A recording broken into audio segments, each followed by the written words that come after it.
আমার নবীজি বড় একটা জিহাদের ময়দান থেকে সাহাবে কেরামকে রক্তাক্ত দেহ নিয়ে ফিরতেছিলেন। কিছু সাহাবী শাহাদাত বরণ করেছেন। সেই সময় রাসূল বলেন, রাজানা মিনাল জিহাদিল আসগর ইলাল জিহাদিল আকবার, চলো আমরা ফিরে যাই ছোট যুদ্ধের ময়দান থেকে বড় যুদ্ধের ময়দানের দিকে।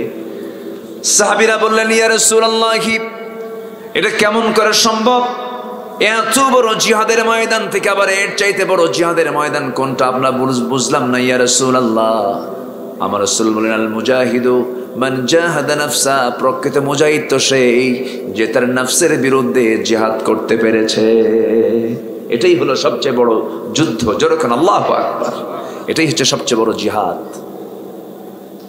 আমি আমার নফসকে কন্ট্রোল করতে পারিনি, আমি আমার নফসের বিরুদ্ধে জিহাদ করতে পারিনি, আমি আমার নফসকে কন্ট্রোল করতে পারিনি, আমার মন পারেনি বনের সম্পত্তি না ঠকাতে।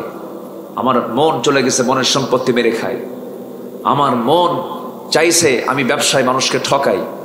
আমার মন চাইছে আমি ওজনে কম দেই। আমার মন চাইছে আমি মিথ্যা সাক্ষী দেই। আমার মন চাইছে আমি ক্ষমতাকে পাকাপোক্ত করি। আমার মন চাইছে আমি চেয়ারম্যান হবই, দিনের ভোট রাতি দিয়ে শেষ করে দেব। আছে না? নাই? আছে। তাহলে কি জিহাদ কি সব জায়গায় আছে না নাই? আসতে বলবেন না, আছে না নাই? হাইরে আমার দেশ, সোনার বাংলা, সোনার দেশ, দিনের কাম রাতি শেষ। কি আসতে কয়, ঠিক কি না? এখন তার লাগেই না কিছু, এখন তার কিছুই লাগে না, এখন তো পক্ষই নাই। আর কি লাগবে? কেন এগুলো? সব আমাদের নফসের সমস্যা। আমরা জিহাদে হেরে গেছি। আমরা আল্লাহর পথে টিকে থাকতে গিয়ে আমরা নিজেকে হারিয়ে ফেলেছি। আমরা টিকে থাকতে চাই কার পথে? আসতে বলবেন না, কার পথে? আল্লাহর পথে আমরা টিকে থাকবো। আল্লাহ রাব্বুল আলামিন এই জিহাদের কথা বললেন, আগে বললেন তোমরা রুকু করো, সেজদা করো, ইবাদত করো, ভালো কাজ করো, সফল হয়ে যাবে। এরপরে বলছেন তোমরা আল্লাহর পথে জিহাদের মতো জিহাদ করো, আল্লাহর পথে টিকে থাকার মতো চেষ্টা করো। তবে হ্যাঁ, এই টিকে থাকার জন্য আমি তোমাদেরকে যে শরিয়াত দিয়েছি, যে দিনটা দিয়েছি, এই দিন তোমার জন্য আমি কঠিন করে দেই নাই। হুয়া জাতাবাকুম ওয়া মা জাআলা আলাইকুম ফিদ-দীনি মিন হারাজ মিল্লাতা আবিকুম ইব্রাহিম হুয়া সাম্মাকুমুল মুসলিমিন। জোরে বলুন আল্লাহু আকবার।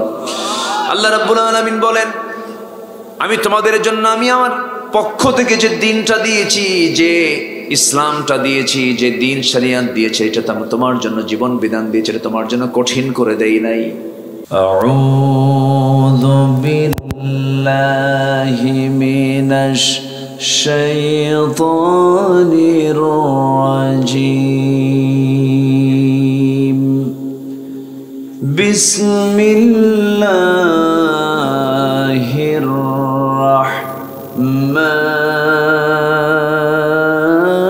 রাহমানির রাহিম।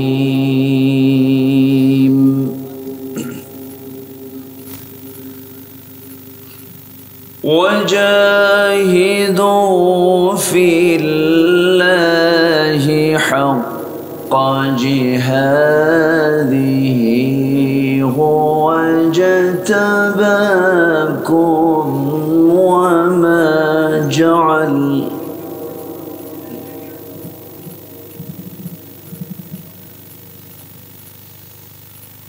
وما جعل عليكم في الدين من حرج ملة أبيكم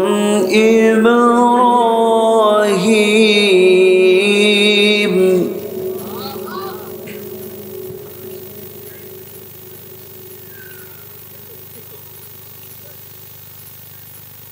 هو سماكم المسلمين من قبل وفي هذا ليكون الرسول شهيدا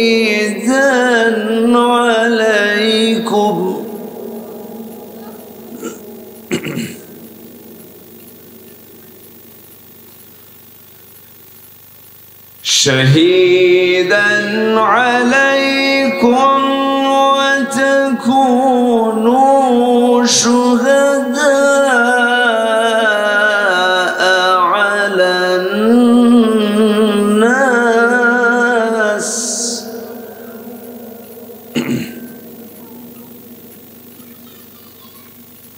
فأقيموا الصلاة وآتوا الزكاة واعتصموا بالله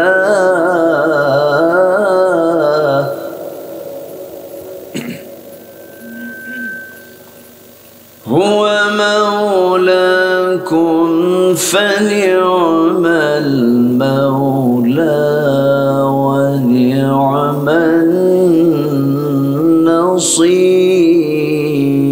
النصير.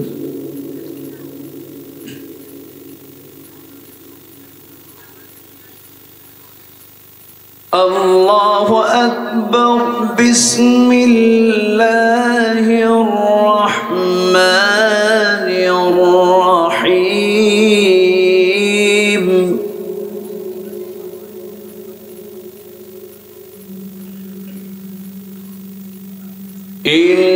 إن الله وملائكته يصلون على النبي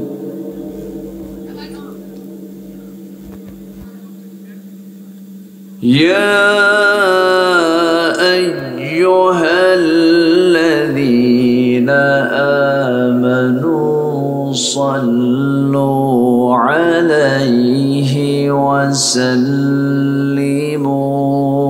تسليما.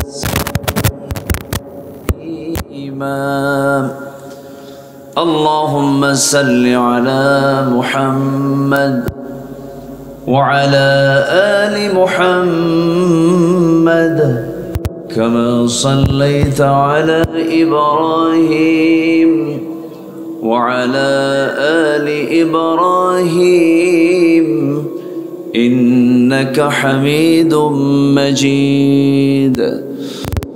اللهم بارك على محمد وعلى آل محمد كما باركت على إبراهيم وعلى آل إبراهيم إنك حميد مجيد.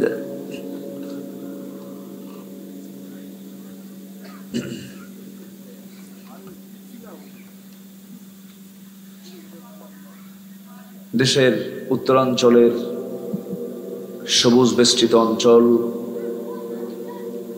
রাজশাহী জেলার তানোর উপজেলার হাতিশাইল বারোঘরিয়া ইসলামী সমাজ কল্যাণ পরিষদ কর্তৃক আয়োজিত হাই স্কুল মাঠে অনুষ্ঠিত আজকের এই 14তম তাফসীর মাহফিল 2024 মহৎ আয়োজনের সম্মানিত সুযোগ্য সভাপতি কামারগাঁও বাজার মসজিদের সম্মানিত সভাপতি জনাব এরশাদ হোসেন, মাননীয় প্রধান অতিথি মাননীয় সাংসদ, আমার পূর্বে কথা বলেছেন নন্দিত আলেম দ্বীন বেলঘরিয়া ফাজিল মাদ্রাসার অনারেবল ভাইস প্রিন্সিপাল, আমার অত্যন্ত কাছের মাওলানা FM ইসমাইল আলম আল হাসানি, উপস্থিত হাজারাত উলামায়ে কেরাম, ফদলায়ে ইজাম, সুশীল সমাজ, জাতির শ্রেষ্ঠ সন্তান, শিক্ষক মণ্ডলী, এই বৈরী আবহাওয়ার মাঝে উপস্থিত, যে সময় এই মাঠের চতুর্পার্শ্বে বৃষ্টি, এখান থেকে হাফ কিলোমিটার পশ্চিমে বৃষ্টি, তানোরে বৃষ্টি। এই মাঝে আল্লাহ তাআলা আমাদেরকে যে বসার সুযোগ করে দিয়েছেন, এসেছেন যারা, স্ট্রাগল করে আমরা যারা আসতে পেরেছি, মহান রব্বুল আলামিনের শুকরিয়া, এটা বলি আলহামদুলিল্লাহ, জোরে বলি আলহামদুলিল্লাহ। তো উপস্থিত আমার সম্মানিত দ্বীনী ভাই এবং সম্মানিতা শ্রদ্ধেয়া মা বোনেরা, আলোচনার শুরুতেই আনুষ্ঠানিকতার মধ্য দিয়ে আমার পক্ষ থেকে আবারও সালাম, আসসালামু আলাইকুম ওয়া রাহমাতুল্লাহ। সবাই কেমন আছেন? আল্লাহর মেহেরবানি, আমি এখানে মাগরিব পরপরই চলে আসছি। আমি রাস্তায় প্রচণ্ড বৃষ্টি পেয়েছি। আপনার যে এই উপজেলার যে মূল থানা, সেখানে ক্যাটস অ্যান্ড ডগস, মুষলধারে বৃষ্টি, ঠিক আছে না? প্রচুর বৃষ্টির মাঝে আল্লাহ তাআলা আমাকে আপনাকে বসার সুযোগ করে দিয়েছেন। এখন পর্যন্ত আমরা চতুর্দিকে বরি আবহাওয়ার মাঝেও আমরা ভালো আছি, বলি আলহামদুলিল্লাহ। ইতিমধ্যে আগামীকাল আমার মাহফিল ছিল হলো খুলনা, মোংলায় 10 নম্বর সতর্ক সংকেত চলছে, প্রচন্ড ঝড় চলছে ওইদিকে। আল্লাহ তাআলার এটা কি মেহেরবানি নয় বলেন তো? সম্মানিত ভাইয়েরা, আমার আগের মেহমান খুবই চমৎকার সূরাতুল বুরুজ থেকে তিনি সুন্দর কিছু কথা উপস্থাপন করেছেন। আমার উঠতে দেরি হয়ে গেছে, আমি আগে এসেছি কিন্তু উঠলাম তো পরে। তা আল্লাহ যদি আমাদেরকে সুযোগ করে দেন, আমরা শেষ পর্যন্ত থাকতে রাজি আছি তো ইনশাআল্লাহ। কারো থাকতে কি অসুবিধা আছে? আল্লাহ কবুল করুন, জোরে বলি আল্লাহুম্মা আমিন। আমি যে সূরা থেকে তেলাওয়াত করেছি সেই সূরার নাম হলো সূরাতুল হজ। সূরাতুল হজ। সামনেই একটা মৌসুম আসতেছে, হাজিরা সব জমা হচ্ছে। নির্দিষ্ট দিনে নির্দিষ্ট সময়ে তারা সেখানে আরাফার ময়দানে হাজির হবেন, তোয়াফে জিয়ারা করবেন, সাফা মারওয়া সাই করবেন, জামারায় পাথর মারবেন, এরপরে ইহরামের কাপড় বেঁধে নিয়ত বেঁধে ইহরামের কাপড় পরবেন। এই যে একটা নির্দিষ্ট পদ্ধতি আল্লাহ তাআলা এই ইবাদতের মধ্যে রেখে দিয়েছেন। আমরা শুরুতেই দোয়া করি আপনার আশপাশ থেকে এবং এই দেশ থেকে যে সমস্ত আমাদের দ্বীনী ভাইরা বোনেরা যারা হজের উদ্দেশ্যে রওনা দিয়েছেন এবং দিবেন, আল্লাহ তাআলা তুমি তাদের সকলের হজকে তুমি আল্লাহ কবুল করে নাও। এত আস্তে আমিন বললেন, আপনি আমিন বললে আপনিও যেতে পারবেন, ঠিক আছে না? একটু জোরে বলি আল্লাহুম্মা আমিন। নিজের জন্য যতই দোয়া করি কবুল হবে না, অন্যের জন্য দোয়া করব, নিজের জন্য দোয়া লাগবে না, এমনি কবুল হয়ে যাবে। বলি আলহামদুলিল্লাহ। সম্মানিত মেহমান বৃন্দ, সম্মানিত দ্বীনী ভাইরা, আমি খুব বেশি সময় আজকে নেব না, কারণ বৈরী আবহাওয়া যখন তখন। আমি তো খুবই অত্যাশ্চর্য হয়ে যাচ্ছি, আল্লাহ তাআলা আমাদেরকে এত সুন্দর পরিবেশ তৈরি করে দিয়েছেন। এখন পর্যন্ত মাহফিলের অর্ধেক প্রায় সম্পূর্ণ, আর একটু সময় আল্লাহ তাআলা যেন আমাদেরকে যেন সহজ করে দেন, জোরে বলি আল্লাহুম্মা আমিন। সম্মানিত ভাইয়েরা, আমরা ঠিক সেই সময় একত্রিত হয়েছি যে সময় আমরা গোটা পৃথিবীর কোথাও শান্তির কোনো পরিবেশ আমরা লক্ষ্য করছি না। একটা দেশের প্রেসিডেন্ট পর্যন্ত নিরাপদে থাকতে পারছে না। সবাই শুনেছেন ইরানের একজন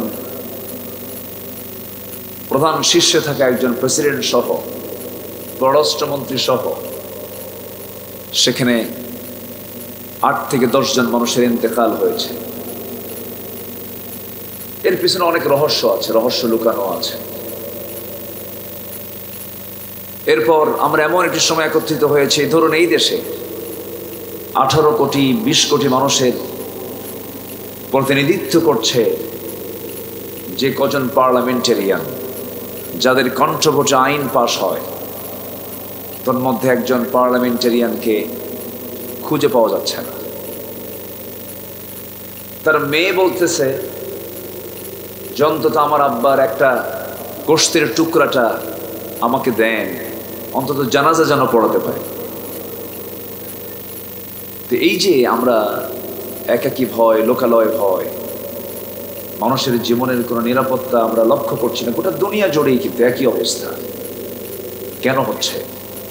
কি জন্য হচ্ছে? পৃথিবীর সকল সৃষ্টি আইন মেনে চলছে আল্লাহর, শুধু মানুষ ছাড়া। আমি কি ভুল বললাম? আমি কি ভুল বলেছি? পৃথিবীর কোন প্রাণীগুলোর মধ্যে কি কোনো গন্ডগোল আছে? নাই। কোথাও কোনো কাড়াকাড়ি নাই, মারামারি নাই, হুড়াহুড়ি নাই, কিচ্ছু নাই। মানুষের কত, মানুষের সংখ্যার কত আছে? জলভাগে কোটি কোটি প্রাণী, স্থলভাগে, বনাঞ্চলে, বনে জঙ্গলে কোটি কোটি প্রাণী। কোনো মখলুকের মধ্যে কি কোনো হরতাল আছে, মারামারি আছে? কিচ্ছু নাই। আল্লাহ রাব্বুল বান্দাকে বোঝাচ্ছেন, أفغير دين الله يبغون وله أسلم من في السماوات والأرض طوعا وكرها। মানুষ কেমন করে আল্লাহর দ্বীন ইসলামকে ছেড়ে দিয়ে অন্য কোনো বিধানের দিকে কেমন করে দৌড়ায়, অথচ আসমান জমিনের মধ্যে যত কিছু আছে সমস্ত সৃষ্টি ইচ্ছাই হোক অনিচ্ছাই হোক আল্লাহর কাছে তারা আত্মসমর্পণ করছে। জোরে বলেন সুবহানাল্লাহ। প্রত্যেকটা প্রাণীর ভিতরে জিকিরের কোনো অভাব নাই, সব প্রাণীর জিকির পরিপূর্ণ আছে। লা তাফকাহুনা তাসবিহাহুম। ও দুনিয়ার মানুষ, তোমরা কোনো প্রাণীর জিকিরের আওয়াজ তোমরা শুনতে পারো না, বুঝতে পারো না, কিন্তু কোনো প্রাণীর জিকিরে কৃপণতা নাই। কিন্তু আল্লাহর জিকিরে কৃপণতা আছে না নাই? আসতে বলে আছে না নাই? আছে। যদি এখানে প্রশ্ন করি, যারা এসেছেন, আমি লজ্জা দেওয়ার জন্য বলছি না, আবার মন খারাপ করবেন না, যদি বলি যে কজন ভাই আজকে ফজর নামাজ পড়েছেন, সবার হাত কি উঠবে? আমি হাত তুলতে বলিনি, কিন্তু শুধু বোঝার জন্য বলছি। যিনি আকাশের মালিক, আমার উপরে যার আকাশ, যিনি জমিনের মালিক, আমার পার নিচে যার জমিন, আবার এই জমিন যেন আন্দোলিত না হয়। গতকাল আমার 9টা থেকে আমার ফ্লাইট ছিল, 9টায় কক্সবাজারে ছিলাম, আমি মাহফিল ছিল, আমি বিমানে চড়ে আসতেছি। আমার দেশ তো অনেক সুন্দর, তো মাঝে মাঝে মহেশখালী, কুতুবদিয়ার পাহাড়গুলো,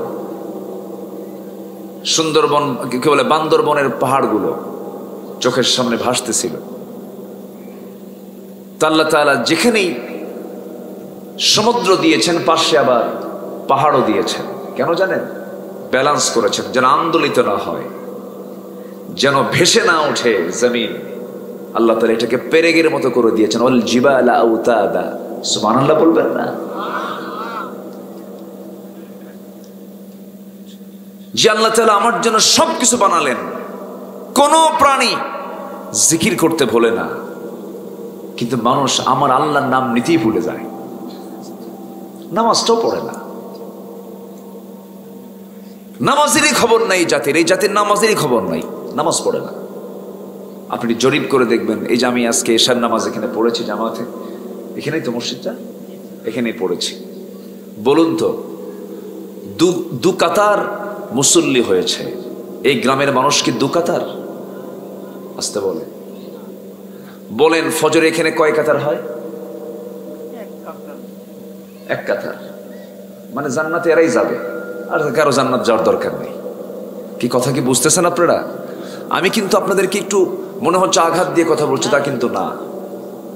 একটু কান লাগান। মসজিদ কিন্তু এসি করা, মসজিদ কিন্তু টাইলস লাগানো। আজ থেকে 30 বছর আগে কি এমন মসজিদ ছিল? কিন্তু তাদের ঈমান কি আমাদের চাইতে দুর্বল ছিল না মজবুত ছিল? মজবুত ছিল।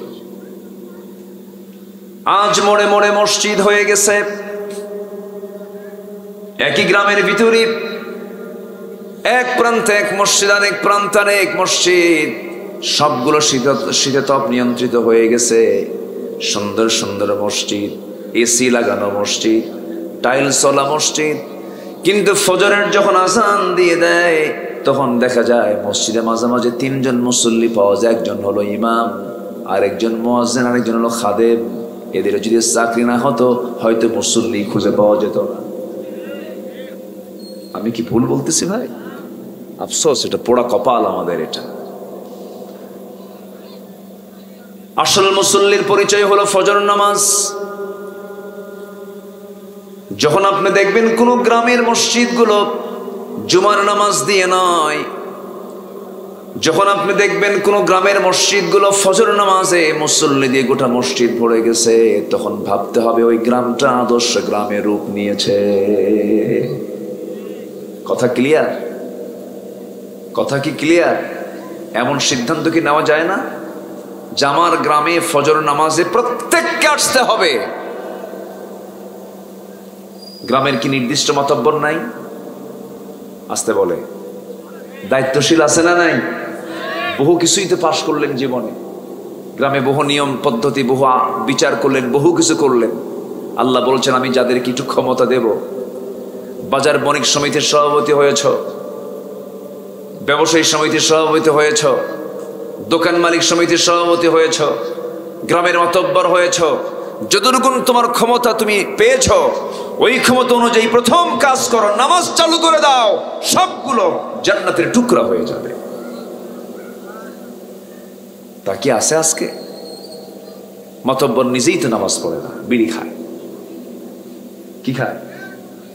রাগ করতেছেন নাকি? আবার কমন পড়লে আবার মন খারাপ করেন না। আমি কিন্তু জেনে বলতেছি না এই গ্রামের মাতব্বর কি খায় না খায় আমার কিন্তু জানা নাই, আবার রাগ করেন না। সম্মানিত ভাইয়েরা, তাহলে একটা দেশের গুরুত্বপূর্ণ ব্যক্তি হচ্ছে একজন মেম্বার অফ পার্লামেন্ট, এমপি, যার লাশ ৮০ টুকরা করে, টুকরাগুলো গেছে কই তাও খুঁজে পাচ্ছে না। তাহলে বলেন তো, একটা সিংহ মানুষকে যদি ধরে ও কি এরকম করবে?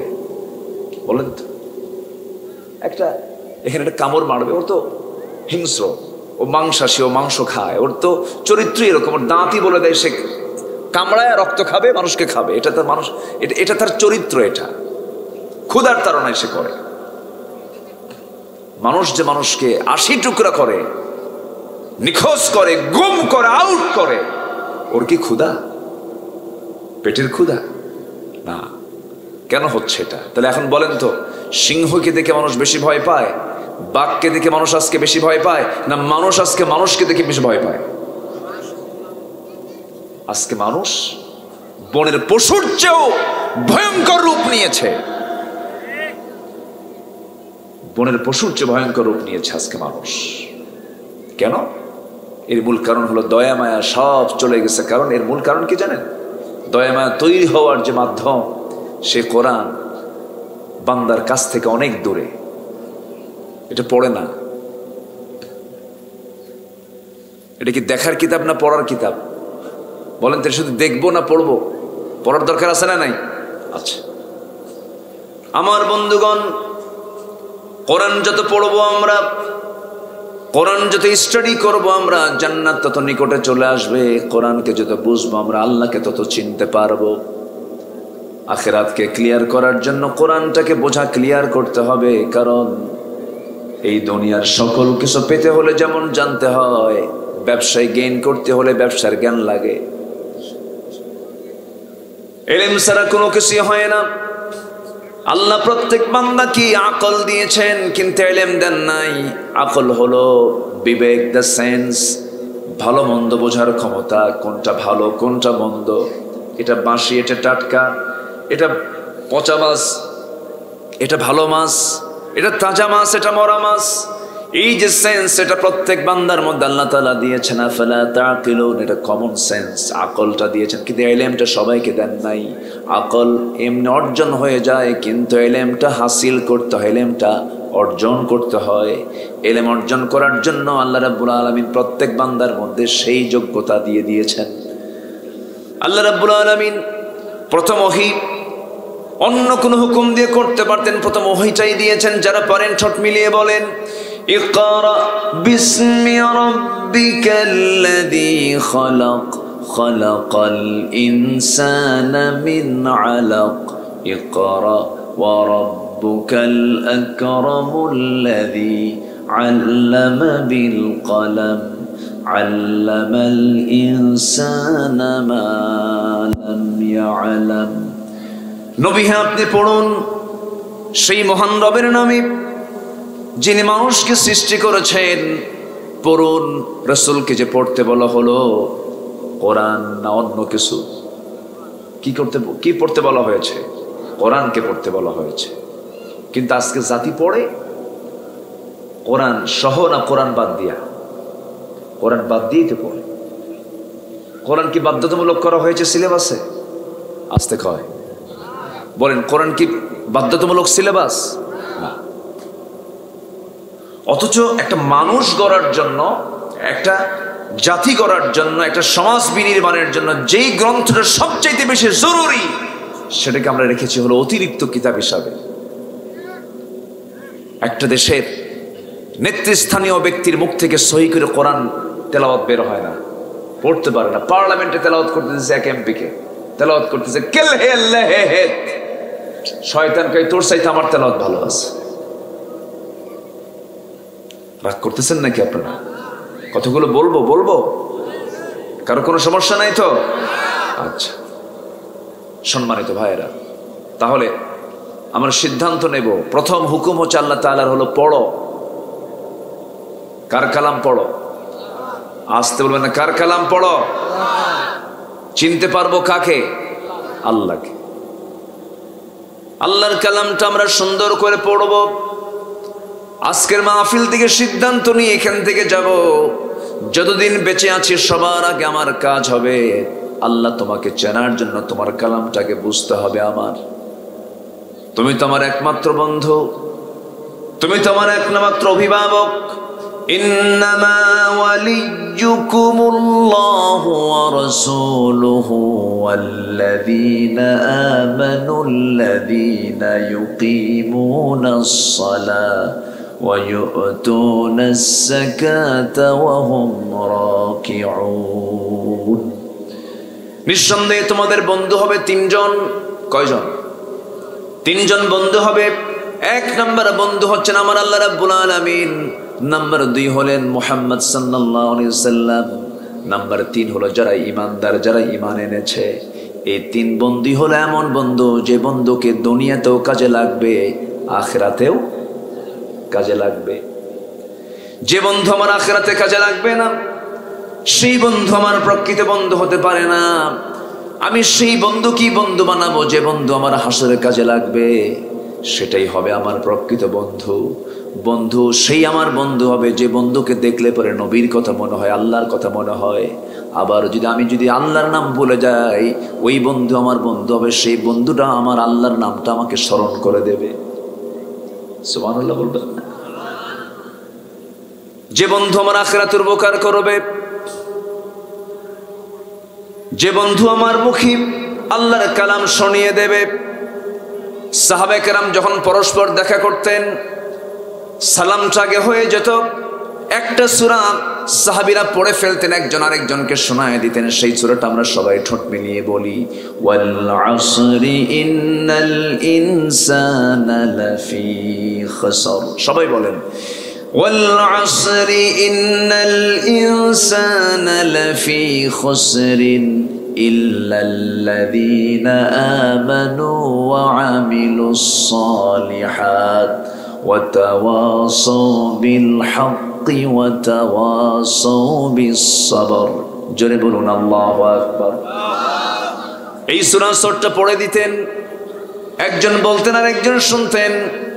এই সূরাটা এমন একটা সূরার নাম, যদি কোনো বান্দা গোটা কোরআনটা বাদ দিয়ে যদি শুধু এই সূরাটার আমল করে, ওই বান্দার জন্য জান্নাত পাওয়ার জন্য একটা মাত্র সূরাই যথেষ্ট। জোরে বলি সুবহানাল্লাহ। আবার এই কথা আবার কাট কইরা দলিল বানায় নিয়েন না, এটা আমি কথার কথা বলেছি। এখন তো কি বলে ক্যামেরার যুগ, রেকর্ডের যুগ, কোন কথা কোন দিকে প্যাঁচ লাগায় দেয়, এই জন্য বলে ফেললাম। মানে গোটা কোরআন লাগবে না, সূরা আসর হুজুর বলে দিস আর গোটা কোরআন বাদ দিয়ে দিস, এটার নাম এটা না। ওই এক বেচারি বিয়ে করতে গেছে, যখন বিয়ে করতে যায় তখন কি খালি হাতে যায় না, সাথে কিছু নিয়ে যায়? নিয়ে যায় নাকি? এলাকায় নিয়ে যায় না? সেদিন কক্সবাজারে একটা বিয়ে পড়ায় দিলাম আমি। সেখানকার সিস্টেম হলো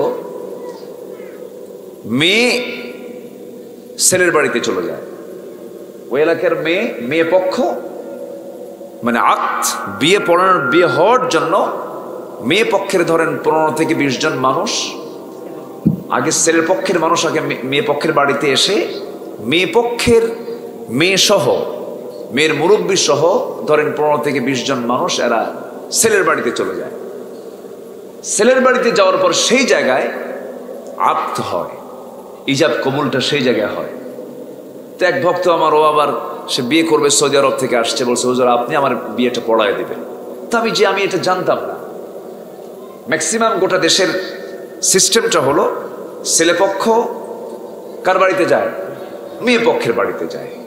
কিন্তু এখানে যা দেখি এক্সেপশন, মেয়ে চলে যায় ছেলের বাড়িতে, মেয়ের বাপটাপ সহ সব সহ চলে যায়। একদিকে ভালো, খরচ করার দায়িত্ব তো মহিলার না, খরচ করার দায়িত্ব কার? ছেলের। এটা তো সুন্নাহ, ভালো। বিয়ের সমস্ত খরচের দায়িত্ব নারী পক্ষের না পুরুষ পক্ষের?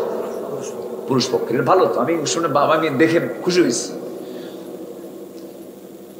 তো যখন ছেলে পক্ষ যখন মেয়ে পক্ষকে কিছু দিতে যায়, তখন তো অনেক কিছুই নেয় ব্যাগের ভিতরে।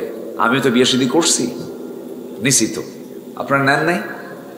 দেন, বুড়া চাচা কিছুই কয় না, নেন নাই কিছু? নেন, নিয়েছেন তো। না নিলে তো কৃপণতার পরিচয় হবে। অবশ্যই নিছেন না? কি কি নিয়েছিলেন?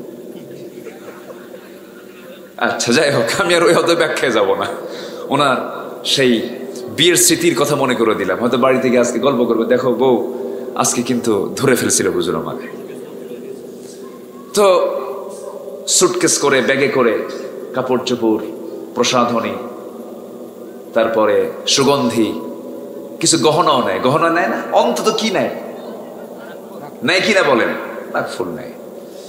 তো ছেলেপক্ষ সবকিছুই নিয়েছে, কাপড় চোপড় সবকিছু নেওয়ার পাশাপাশি একটা এক্সট্রা করে একটা গলার একটা চেন নিছে। চেনটা খুবই সুন্দর। তো মেয়ে পক্ষ সবই রিসিভ করেছে, কিন্তু চেনটা হাতে নিয়ে বলতেছে বরপক্ষকে, এত সুন্দর, আমরা আপনাদের রুচি দেখে খুশি হয়েছি, এত সুন্দর রুচি আপনাদের, তো কোনো কিছু আনা লাগতো না, শুধু যদি চেনটা নিয়ে আসতেন, এই গলার গহনাটা নিয়ে আসতেন, আর কিচ্ছু না আনলেও হতো, এতে আমরা খুশি হয়ে যেতাম। এর মানে কি কাপড় চোপড় পড়ার দরকার নাই নাকি? দরকার আছে কিনা বলেন? আছে। তো সূরা আসর মানে আমি একটু বুঝাচ্ছি যে এত দামি সূরা, এই সূরাটা যদি কেউ ফলো করে জান্নাত পাওয়ার জন্য তার যথেষ্ট। এর মানে যে গোটা কোরআন বাদ যাবে তা না, তবে গোটা কোরআনের যে বক্তব্য আল্লাহ তাআলা নির্যাস করে সংক্ষিপ্ত করে এই সূরার মধ্যে বলে দিয়েছেন। জোরে বলি সুবহানাল্লাহ। সম্মানিত ভাইয়েরা, কিন্তু আমি আজকে ওই সূরা থেকে কথা বলবো না। তো আমি আজকে সূরার নাম দিয়েছি কি বলেন তো? সূরা হজ। সূরা হজের শেষ আয়াত আমি তেলাওয়াত করেছি, লাস্ট আয়াত। আমার ইসমাইল ভাইয়ের সাথে আজকে আমার কিছু মিল পড়ে গেছে। এই দেশে তো বহু আলোচক আছে, কোন নির্দিষ্ট আয়াত নিয়ে কথা বলে না। তাফসীর মাহফিল নাম দেওয়া হয়, কিন্তু সেখানে যে ওয়াজ মাহফিল হয় না, হয় আওয়াজ মাহফিল। কি মাহফিল? আওয়াজ, ঝড় তোলে, আর মাঝে মাঝে নাচানাচিও করে। নাচানাচি হুজুর আছে না নাই? বসেন বসেন, আছে কিনা?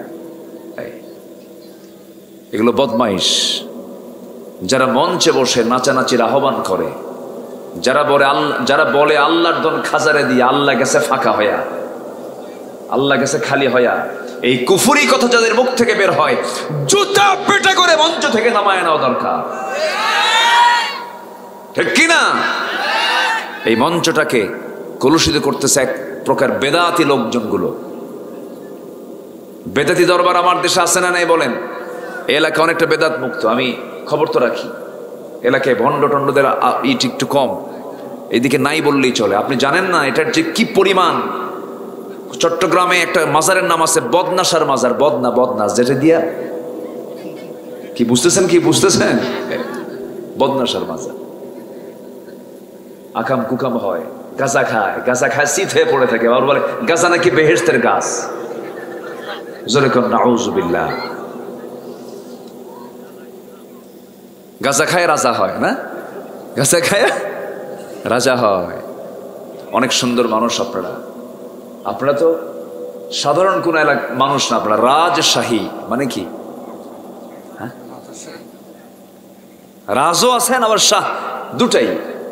রাজাও আছেন, শাহও আছেন, দুটাই। রাজ আবার বাদশাহ। বলি আল্লাহু আকবার। আল্লাহ আপনাদেরকে সবকিছুর বাদশাহ বানায় দেন। জোরে বলি আমি। চেয়ারগুলো সামনে ফাঁকা, বসে। ও আচ্ছা, বসে। আমাকে সময় দিচ্ছেন তো নাকি? জোরে বলি ইনশাআল্লাহ। সম্মানিত ভাইয়েরা, সম্মানিত বন্ধুগণ, তাহলে আমাদের সবচেয়ে বড় পুঁজি হলো আমাদের ঈমান। সবচেয়ে বড় পুঁজি কি বলেন তো? ঈমান। ইল্লাল্লাযীনা আমানু, যারা ঈমান আনবে তারা সফল। ওয়া আমিলুস সালিহাত, যারা ভালো কাজ করবে তারা সফল। ওয়াতাওয়াসাউ বিল হক, যারা হকের উপদেশ দেবে তারা সফল। যারা সবরের উপদেশ দেবে তারা সফল। কে বলছেন? আসতে বলবেন না। কে বলছেন? আল্লাহ বলছেন। কিন্তু আমরা তো আল্লাহকে শুধু নামাজের মধ্যে রাখতে চাই, আইনে রাখতে চাই না। আইনে রাখছি হলো মানুষকে। মানুষকে আইনে রেখে দিয়েছি। আজকে মানুষকে আল্লাহর আইন চলে না, আল্লাহর আইন মানে না, মানুষের আইন মানে। আমার দেশে চলছে আল্লাহর আইন না মানুষের আইন? আসতে বলুন, আল্লাহর আইন না মানুষের আইন? মানুষের আইন। বান্দা কি বান্দার আইনে চলবে না আল্লাহর আইনে চলবে? তাহলে এখানে ঈমান কি প্রশ্নবিদ্ধ না? আসতে কয়, এখানে ঈমানের ব্যাপারে প্রশ্ন আছে না নাই? যে মুসলমানের পরিচয় দিয়ে আল্লাহর আইনকে না মেনে মানুষের আইনকে মেনে নেয়, তার কি ঈমান আছে না গেছে? ঈমান চলে গেছে। আমার বন্ধুগণ, ডাবল স্ট্যান্ডার্ড ইসলামে নাই। নামাজ আল্লাহকে মানবেন, সমাজে আল্লাহকে মানবেন না। নামাজ আল্লাহকে মানবো, রসুলকে মানবো, রসুলকে মডেল বানাবো, সুন্নাহকে মানবো, কিন্তু সমাজে রসুলকে মানবো না, তা হবে না। সব জায়গায় আল্লাহর হুকুমকে মানে চলতে হবে। ইসলাম তেমন একটা বিধানের নাম, নখ কাটবো কেমনে, হাতের 10টা আঙ্গুলের নখ কোন আঙ্গুল থেকে কাটা শুরু করব। ইসলাম যে নখ কাটার বিধান পর্যন্ত দিতে পেরেছে, সেই ইসলামের রাষ্ট্রের বিধান আছে না নাই? আচ্ছা, দোলনা থেকে নিয়ে শুরু করে আন্তর্জাতিক পরিমণ্ডল পর্যন্ত সব কিছুতে ইসলামের সমস্ত আইন কানুন রয়ে গেছে। আমার বন্ধুগণ, সেজন্য ইসলামকে আমরা পুরোপুরি মানবো। ইসলামকে আমাদের জীবনের সকল জায়গায় মানতে হবে। একটু কান লাগান। আল্লাহ রাব্বুল আলামিন সেজন্য সুন্দর করে বান্দাকে ডাক দিয়ে বলছেন, সফল কি হতে চাও নাকি? সূরা হজের শেষ আয়াতের আগের আয়াত, যেহেতু শেষ আয়াত আল্লাহ রাব্বুল আলামিন ওয়াজাহিদু দিয়ে শুরু করেছেন। ওয়া মানে হলো এবং, এন্ড। ওয়াজাহিদু এবং মানে কি এর আগে কিছু কথা আছে না নাই? এবং কখন আসে? এর মিডিল, এর আগে কিছু কথা আছে। এর আগের আয়াত আল্লাহ রাব্বুল আলামিন কি বলেন? ইয়া أيها الذين آمنوا اركعوا واسجدوا واعبدوا ربكم وافعلوا الخير لعلكم تفلحون। জোরে বলুন আল্লাহু আকবার। ঈমানদারকে ডাক দিচ্ছেন আল্লাহ রাব্বুল আলামিন। ঈমানদারকে ডাক দিয়ে বলছেন, ঈমানদারেরা রুকু করো, সিজদা করো। কাকে? আসতে বলবেন না। কাকে? রুকুটা কোন ইবাদতে আছে বলেন? নামাজের মধ্যে রুকু আছে না নাই বলেন? রুকুটা আছে। রুকু করবো আমরা কার সামনে? মাথা নিচু করবো আমরা কার সামনে? এমনও সিস্টেম আমার এই দুনিয়াতে আছে, আমাদের এই দুনিয়াতে আছে। এমনকি জাতিসংঘ অনেকে দেখেছেন, কেউ বুক উঁচু করে কথা বলে, কেউ রুকুর হালতে কথা বলে। আছে কিনা বলেন? যারা বুক উঁচু করে কথা বলে তারা জেলখানায় থাকে। ঠিক কিনা? রাইট? যারা বুক উঁচু করে কথা বলে তারা জেলখানায় থাকে, যারা মাথা নিচু করে কথা বলে তারা আজকে দুনিয়াতে শান্তির মধ্যে থাকতে পারে। কিন্তু শিরকের কাজ, এটা রুকু কারোর জন্য বরাদ্দ হবে না, একমাত্র রুকু বরাদ্দ হবে কার জন্য? আল্লাহর জন্য। সেজদা দেব কাকে? আল্লাহকে। এরপর আল্লাহ বলছেন ওয়াবুদু রাব্বাকুম, ইবাদত করবে আমি আল্লাহ, একমাত্র আমার ইবাদত তোমার করতে হবে, অর্থাৎ আমার আইন কারণকে তোমার মেনে চলতে হবে।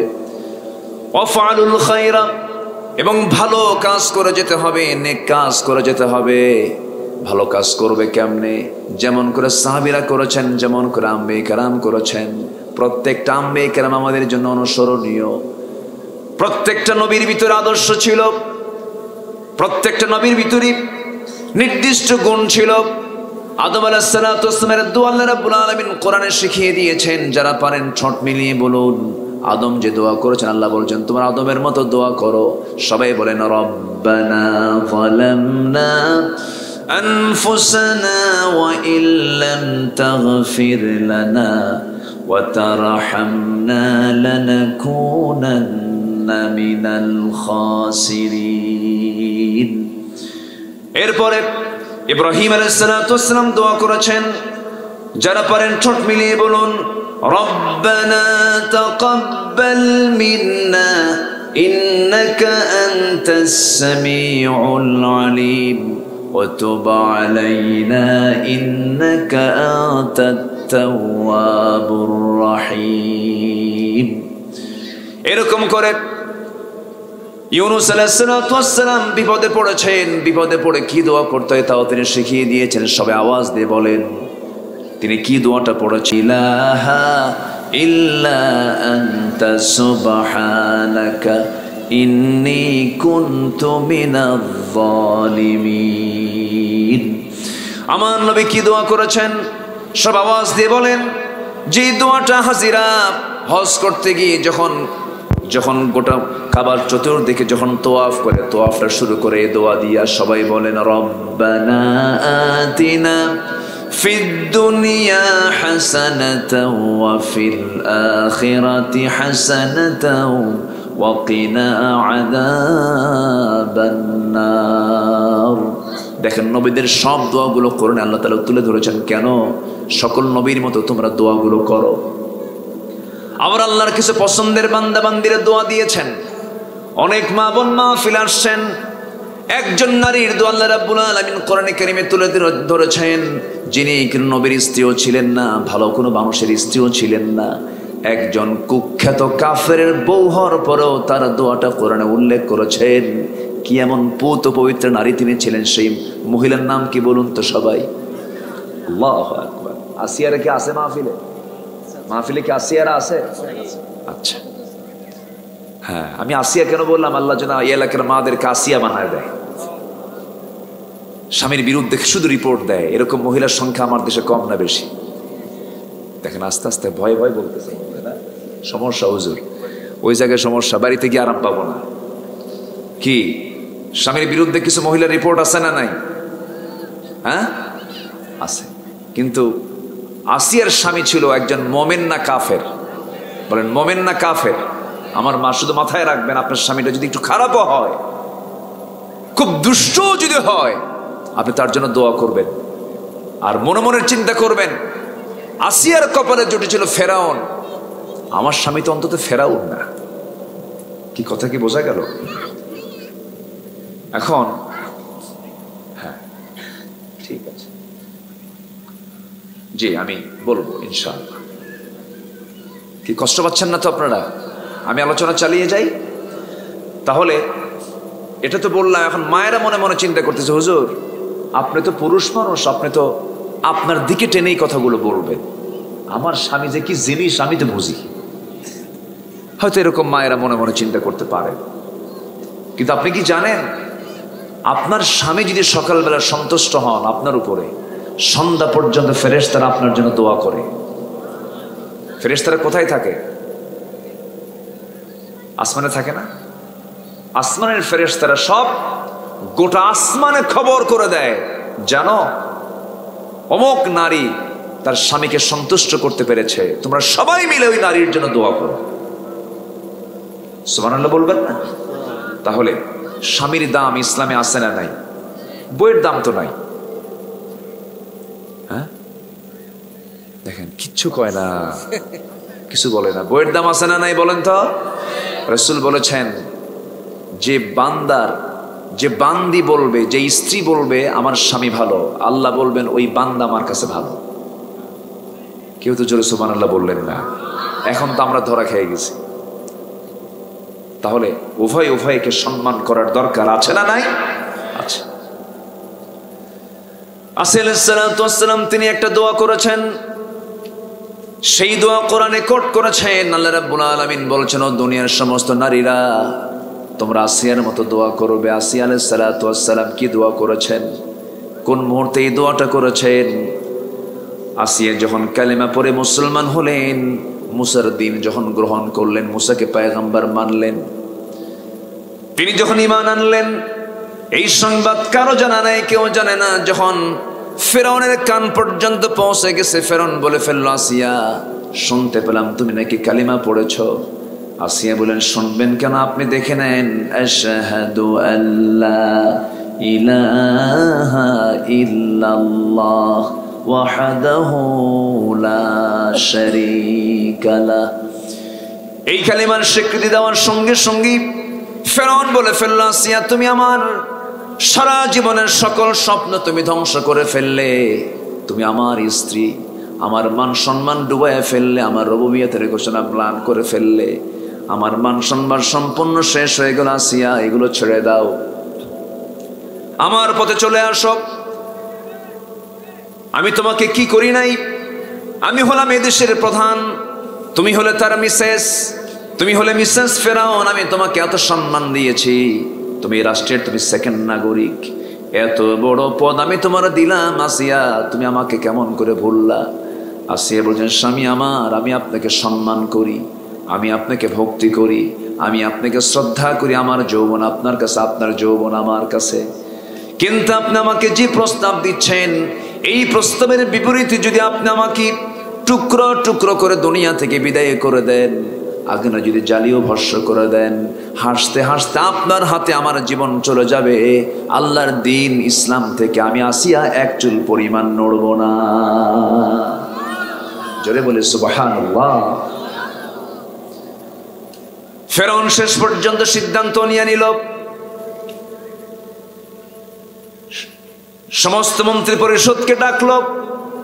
হামান বলে দিল, ফেরাউন শোনো, বুকের শত্রু বড় শত্রু, তাকে দুনিয়া থেকে বিদায় না করলে তোমার বড় সমস্যা হয়ে যাবে। জল্লাদ ঠিক করে ফেললো। জল্লাদ ঠিক করে আসিয়া আলাইহিস সালাতু ওয়াস সালামকে দুনিয়া থেকে বিদায় করার জন্য যখন তার সামনে যখন করাত নিয়ে যখন দাঁড়ায় গেছে, শেষবারের মতো ফেরাউন বলছে, আসিয়া এখনো সময় আছে, তুমি কি করবে বলো, জীবন প্রদীপ নিভে যাচ্ছে। কিন্তু আসিয়া বলছেন, স্বামী আমার, আপনি আমার প্রতি যত কঠোর হবেন, আমার ঈমান তত পাকা হয়ে যাবে। শেষ পর্যন্ত কি করা হলো? হাত বাঁধা হলো, পা বাঁধা হলো, মাথার উপরে করাত ধরা হলো। বলা হলো, এখনো সময় আছে, তুমি কি করবে বলো। আসিয়া বলছেন, আমি আমার নাকের মধ্যে জান্নাতের ঘ্রাণ পেতেছি। আসিয়া আলাইহিস সালাতু ওয়াস সালামের মাথার উপরে যখন করাতটা লাগায়া দিয়া যখন জল্লাদ যখন চিড়তে লাগলো, সেই সময় আসিয়া আলাইহিস সালাতু ওয়াস সালাম হাতটা উঁচু করেছিলেন। কার কাছে চাচ্ছেন? আসতে বলবেন না, কার কাছে চাচ্ছেন? এই কিতাব কিন্তু আসিয়ার ছিল না। আসিয়া আলাইহিস সালাতু ওয়াস সালামের কিতাব ছিল তাওরাত। তাওরাত কিতাবের 3 অনুসারী ছিলেন। সেই 4000 বছর আগের মানুষ আসিয়া আলাইহিস সালাতু ওয়াস সালাম আল্লাহর কি নৈকট্য হাসিল করলেন, কি মান টানলেন, কি মানের পরীক্ষা দিলেন। সেই আসিয়ার দোয়া আল্লাহ রাব্বুল আলামিন পছন্দ করে সূরা হজের আল্লাহ রাব্বুল আলামিন সূরা তাহরিমের মধ্যে সুন্দর করে বলে দিচ্ছেন। সূরা তাহরিমের শেষ আয়াতের দিকে আসিয়া কি দোয়াটা করেছেন, সেই দোয়া কোট করলেন কোরআনে।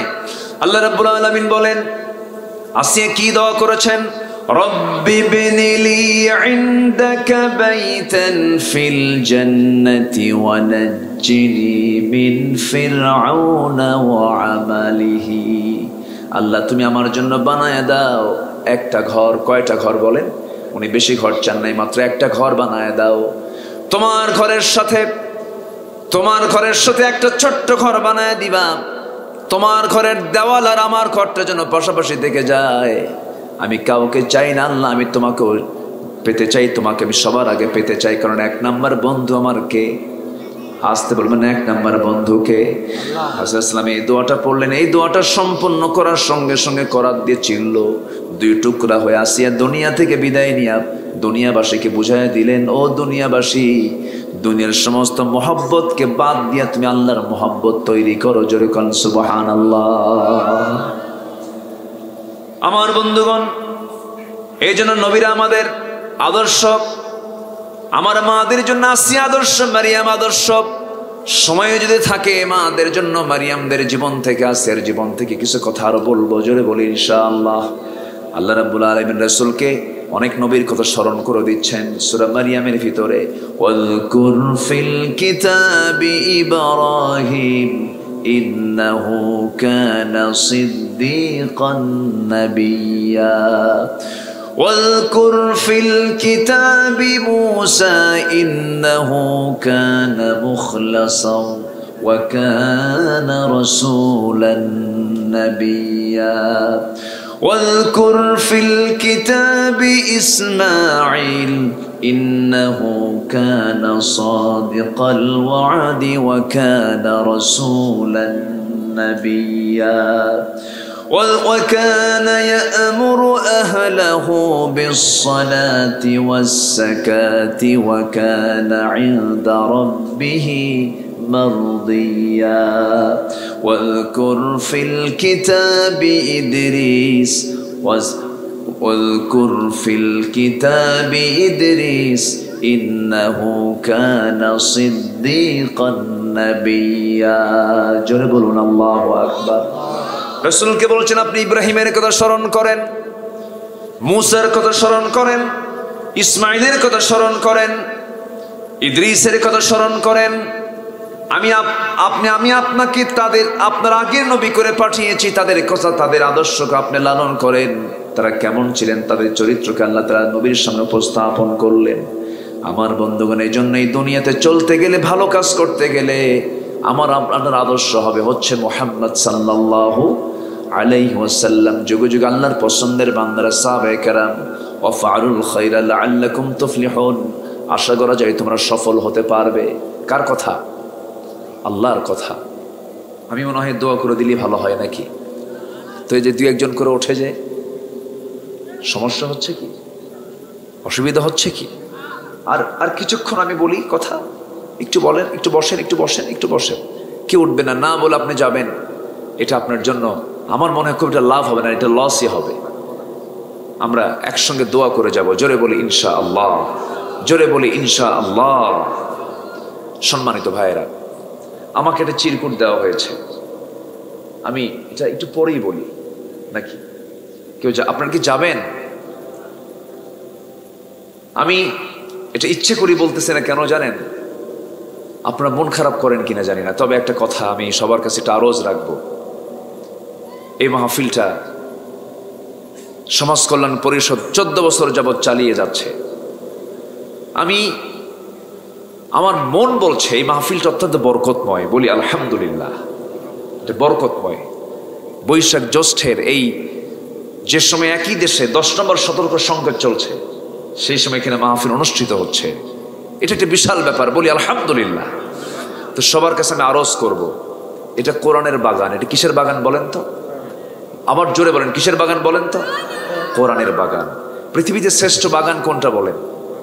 সেই বাগানে যদি আমরা একটু সাজাতে চাই, এই যে স্টেজ, মাইক, লাইট মাহফিল কমিটি সাজিয়েছেন, একটু তারা কষ্ট করেছেন, মেহনত করেছেন, শ্রম দিয়েছেন, অর্থ খরচও হয়েছে কিছু।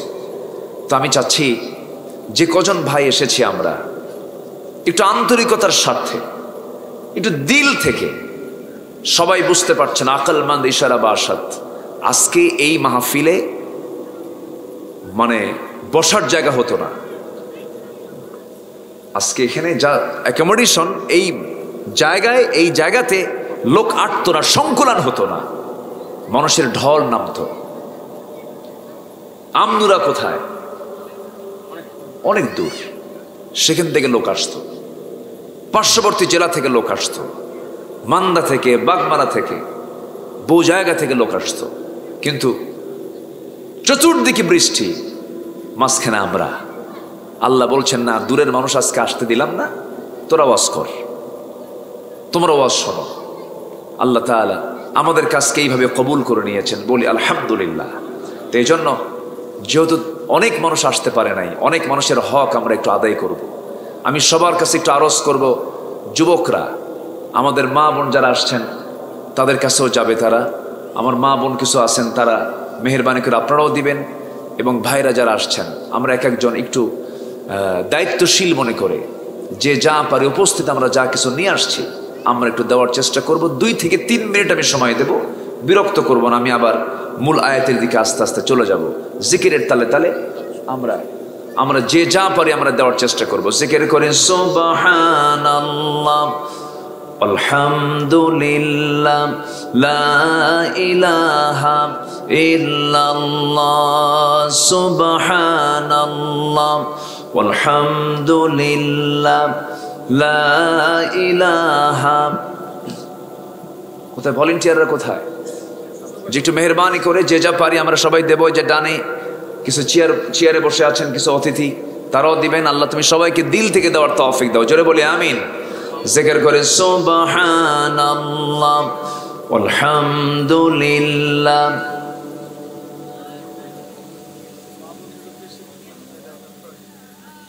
আমার মা বোন যারা আসছেন, আমি মনে করি আল্লাহ তাআলা আপনাদের নেক নিয়ত অবশ্যই কবুল করবেন। যে নিয়তে দিবেন, নিয়ত করবেন আগে, কবুল করবেন আল্লাহ তাআলা অবশ্যই। আমরা সবাই দিল থেকে দেওয়ার চেষ্টা করবো। আল্লাহ তুমি সবাইকে দিল থেকে দেওয়ার তৌফিক দাও, জোরে বলি আমিন। জিকির করে লা ইলাহা সুবহানাল্লাহ, আলহামদুলিল্লাহ, লা ইলাহা। আরো জোরে লা ইলাহা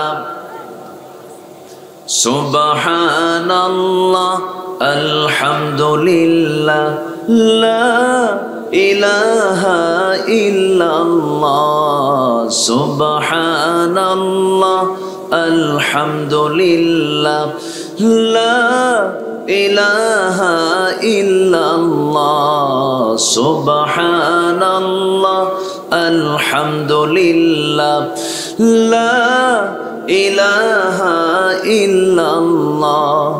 তুমি বাঁচাও, তুমি মারো, অবিরত ক্ষমা করো। তুমি বাঁচাও, তুমি মারো, অবিরত ক্ষমা করো। ধরার যে জন তাকে ধরো, ধরার যে জন তাকে ধরো। কবুল করার গো আল্লাহ, সুবহানাল্লাহ, আলহামদুলিল্লাহ, লা ইলাহা ইল্লাল্লাহ, সুবহানাল্লাহ।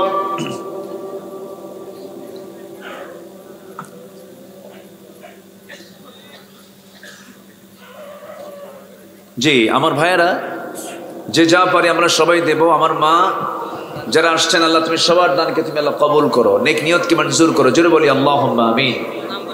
আরো জোরে আল্লাহুম্মা আমিন। জি বিশেষ কিছু দান, বিশেষ কিছু মেহমান অনেকে দান করেছেন, সবারই দেওয়ার সুযোগ আছে। আমরা যে যা পারি এর মাঝে বলে নিলাম।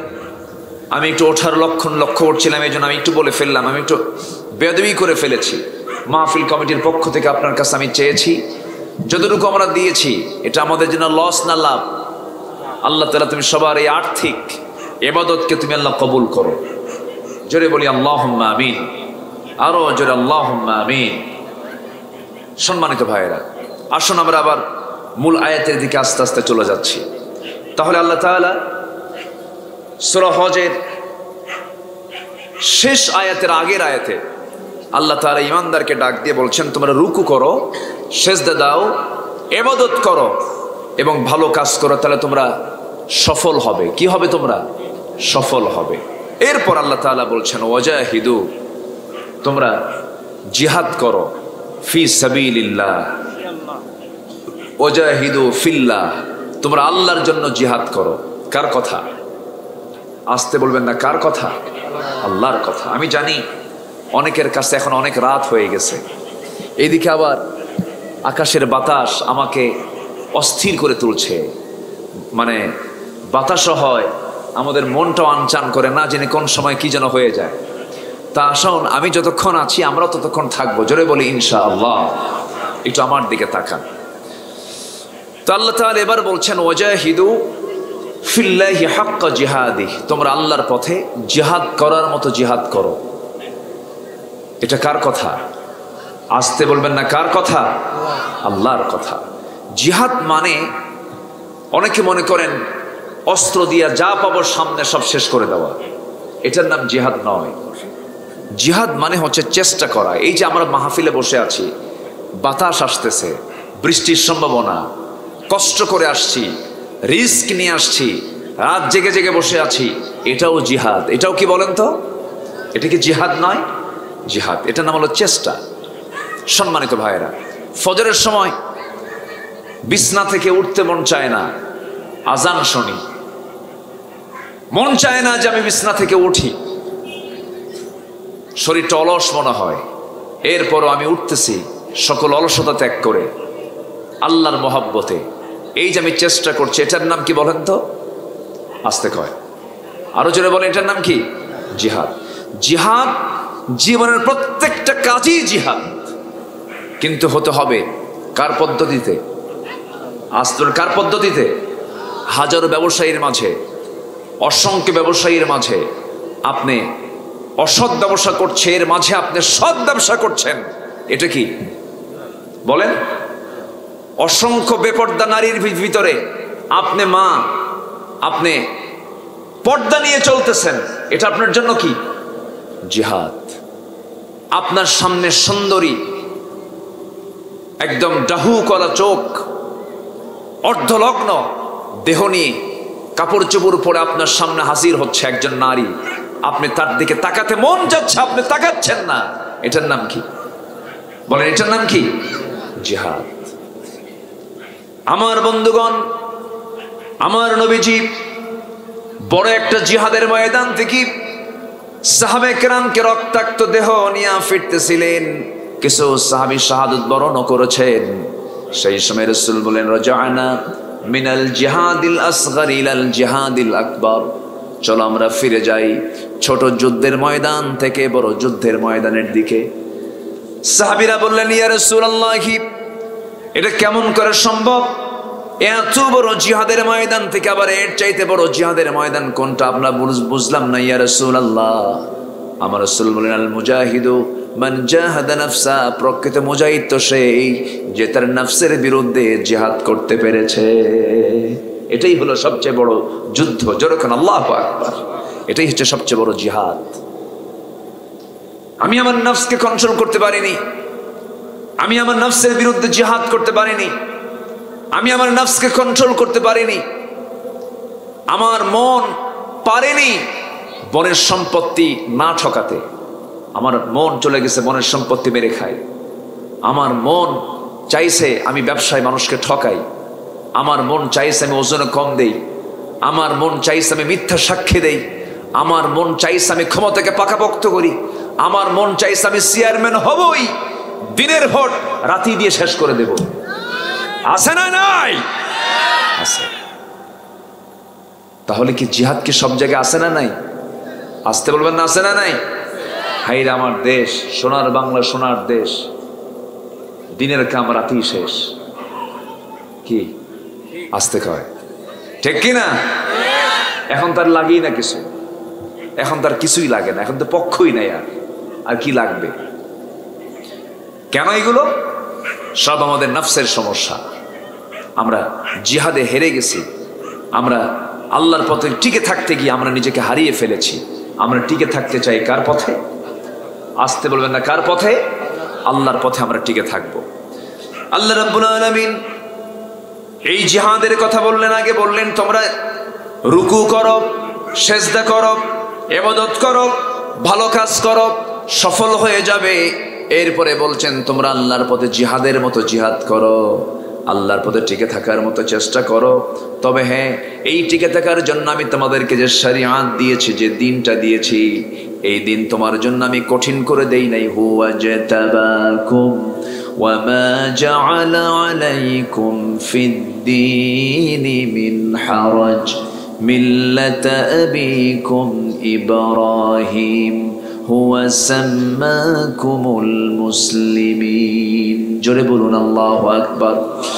আল্লাহ রাব্বুল আলামিন বলেন, আমি তোমাদের জন্য আমি আমার পক্ষ থেকে যে দিনটা দিয়েছি, যে ইসলামটা দিয়েছি, যে দিন শরিয়াত দিয়েছে, এটা তোমার জন্য জীবন বিধান দিয়েছে, এটা তোমার জন্য কঠিন করে দেই নাই, তোমার জন্য জটিল করে দেই নাই, খুব সহজ করে দিয়েছি। আর জেনে রেখে দিয়ে আমি তোমাদের জন্য একটা পিতা দিয়েছি। তোমাদের একমাত্র পিতা হচ্ছেন ইব্রাহিম আলাইহিস সালাতু ওয়াস সালাম। ইব্রাহিমকে আমি তোমাদের পিতা বানিয়ে দিয়েছি।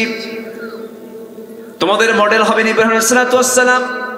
আমার বন্ধুগণ, আজকে যদি মুসলমানদের মুখ থেকে এই কথাই বের হয়ে যেত, তোমরা আমাদেরকে যতই ইমানটা নষ্ট করার জন্য যতই তোমরা ষড়যন্ত্র করো না কেন, ও দুনিয়ার সমস্ত কাফের বেঈমানরা, প্রত্যেকটা মুমিনরা যদি তাদের এমন চেতনা লালন করত, মুমিনরা যদি মুখ দিয়ে বলতো, দুনিয়ার কাফেররা তোরা শুনে রাখ, আমরা হলাম ইব্রাহিমের সন্তান, যে ইব্রাহিম ইমানটাকে রক্ষা করতে গিয়া আগুনে নিক্ষিপ্ত হয়েও তিনি বাতিলের সামনে আপোষ করেন নাই, সেই ইব্রাহিমের সন্তানরা আগুনে ঝাঁপ দেব, কিন্তু ইমান হারা কখনো হব না। ঠিক কিনা? সেই ইমানকে টিকে রাখার জন্য যদি প্রয়োজনে জান দিতে হয়, মাল দিতে হয়, সবাইকে রাজি আছেন? রাজি আছেন কারা কারা? একটা হাত উঁচু করে দেখান মুসলমান। কেউ তো স্লোগান দেন না, দেন না স্লোগান? দাও যুবকরা, নারায়ে তাকবীর, লিল্লাহি তাকবীর, লিল্লাহি তাকবীর। আল কোরআনের আলো, ইসলামের শত্রুরা হুঁশিয়ার, সাবধান। লিল্লাহি তাকবীর। আল্লাহ কবুল করুন। জোরে বলি আমিন, আরো জোরে আমিন। সম্মানিত ভাইয়েরা, অনেক মা বোন আজকের মাহফিল আমি লক্ষ্য করেছি, পুরুষ যেমন আছেন, মারাও কিন্তু কোনো অংশে কম নাই। আল্লাহ তুমি মাদের অংশগ্রহণকে তুমি আল্লাহ কবুল করো। একটা মা যদি ভালো হয়ে যায়, পরিবার ভালো হয়ে যায়। আর মা যদি শুধু ইন্ডিয়ান সিরিয়াল দেখে, পরিবার জান্নাতের টুকরা হয়ে যায়। দেখছেন? ঠিক ঠিক হয়। এখানে স্লোগান উল্টা মারছে, স্লোগান এতক্ষণ খুঁজে পাই না, এখন উল্টা স্লোগান মারছে। এই সমস্ত নাটকগুলো, সিনেমাগুলো আজকে মাদেরকে শেষ করে দিল। আমার দাদির যুগে দাদিরাই ভালো ছিলেন, তাই না? আজকে আচ্ছা বলেন তো, যারা অন্য ধর্মের মানুষ, তাদের সংস্কৃতি কি আমাদের সঙ্গে মিলবে? আসতে তাদের সংস্কৃতি কি আমাদের মিলবে? তাহলে অন্য ধর্মের মানুষ যে নাটকগুলো করে, যে সিনেমাগুলো করে, তাদের কপালে তিলক থাকে, তাদের দেহের কাপড় চোপড় থাকে, তাদের ধর্মকে প্রাধান্য দিয়ে, এবং পূজা উপলক্ষ, বিভিন্ন উপলক্ষে তারা বিভিন্ন নাটক টাটকগুলো করে। তাদের সংস্কৃতিকে সামনে রেখে তাদের তৈরি করা শিল্প, নাটক, সিনেমা মুসলমান কখনো ফলো করতে পারে? আজকে মুসলমান অন্য ধর্মের ধর্মীয় উৎসবে চলে যায়, আছে কি না? ধর্মীয় উৎসবে চলে যায়। আবার এইদিকে ফতুয়া জারি হয়, ফতুয়া দেয় কেউ কেউ, ধর্ম যার যার, উৎসব সবার, বউ যার যার, হক সবার। যেরকম নাউজুবিল্লাহ, এটা হয়? এটা হলো? চাকরি যার যার, বেতন সবার, এটা হলো? কেউ মানবে? চাকরি যার যার, বেতন তার তার, বউ যার যার, হকও তার তার, ধর্ম যার যার, উৎসবও তার তার। তাই যদি না হয়, আমার মসজিদে কোনো হিন্দু ভাই আসে না, নামাজ পড়তে আসে। আমাদের ঈদগাহে কোনো খ্রিস্টান ইহুদি ঈদগাহে আসে না। জান, দুর্গা পূজার নারিকেলের নাড়ু বিসমিল্লাহ কয়ে খাও, জোরে কর নাউজুবিল্লাহ। এগুলো নোংরামি, এগুলো গর্হিত কাজ, হারাম কাজ। তাদের ধর্মীয় কোনো কাজে আমার আপনার যাওয়ার কোনো প্রয়োজন নাই। সম্মানিত ভাইয়েরা, ওরা নারীকে আমরা না, মানে আমাদের মধ্যে কিছু মুসলমান নারিকেলের নাড়ুজা খায়। আচ্ছা, ওরা কি কুরবানির দিন এসে গোশত খায়? গরুর গোশত খায়?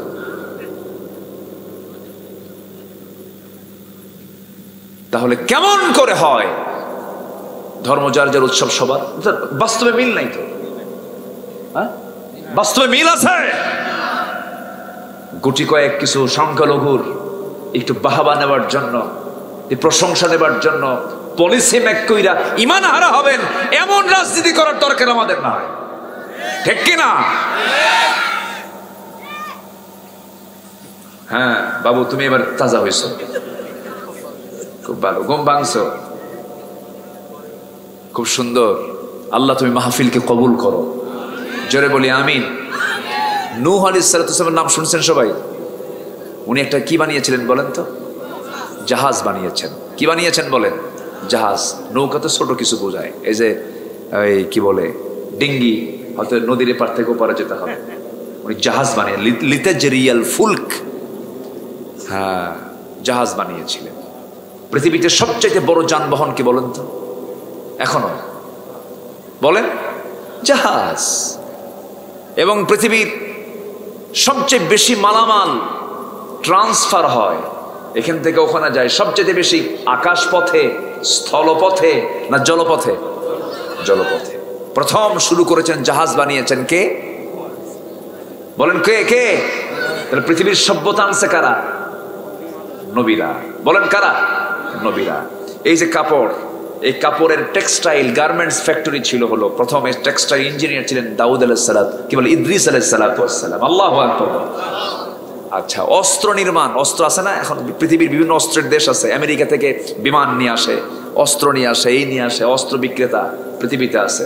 এই অস্ত্র নির্মাতা ছিলেন প্রথম, পৃথিবীতে শুরু করেছেন দাউদ আলাইহিস সালাতু ওয়াস সালাম। আল্লাহু আকবার।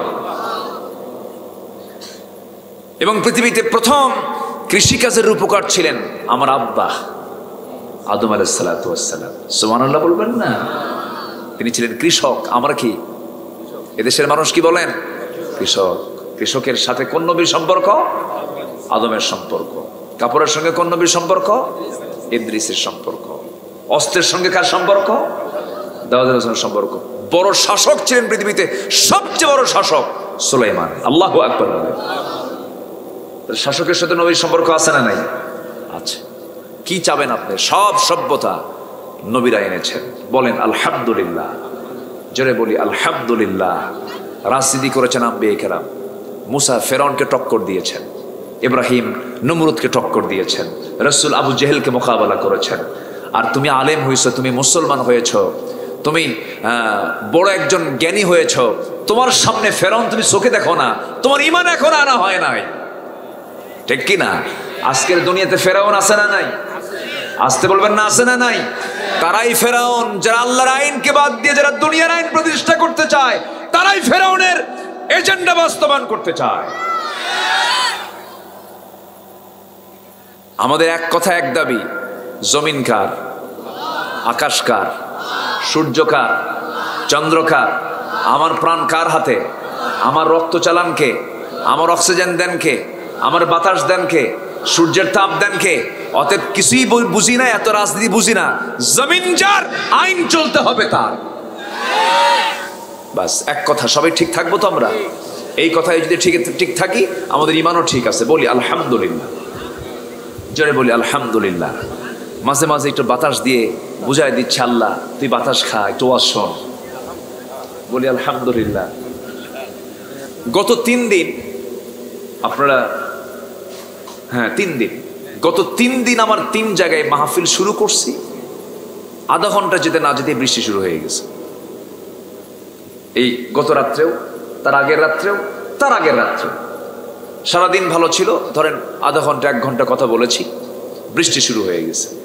তো আমি তখন মাহফিলে বললাম, ভাই ওয়াজও রহমত, বৃষ্টিও রহমত। ঠিক আছে, কিন্তু এটা রহমত না। এখন তো বৃষ্টিরও দরকার, তো জমিন তো শুকনা হয়ে আছে, বৃষ্টিরও দরকার। আমরা বৃষ্টিও চাবো। বৃষ্টি চাবো না আল্লাহর কাছে? বৃষ্টি চাবো না? বৃষ্টি কি গজব না রহমত? রহমত। এখন কি বৃষ্টির দরকার আছে না?